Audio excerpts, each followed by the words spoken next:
Hi, my name is James Runge, and I'll be talking about violence in media and whether it does have an effect or does not have an effect on people, making them more violent. A lot of people want to say violence in media does affect young kids and make them more violent, especially video games is a big one they talk about.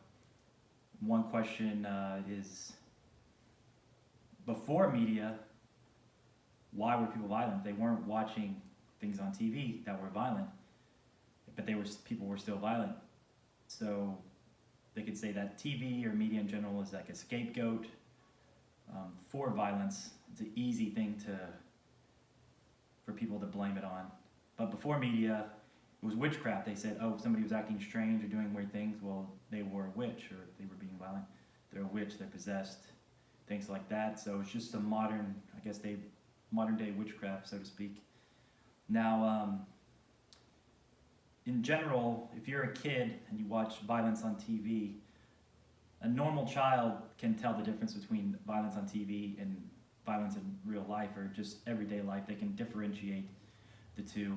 Of course, if a child is watching a lot of violence on TV, more than normal amount, they could be kind of jaded to it, and it could potentially have an effect on them.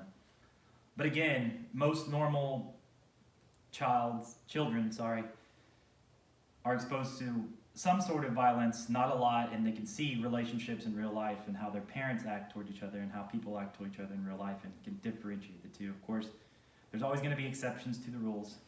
One big thing is video games in general. A lot of people like to say video games cause people to be violent, but it's actually not necessarily the case. And there's a chart here that shows actually how violence has gone down since video games have been out. So that kind of disproves that right there. So there's different theories and different things that people say about violence in media and how it affects people, and say in general, does not necessarily make people more violent.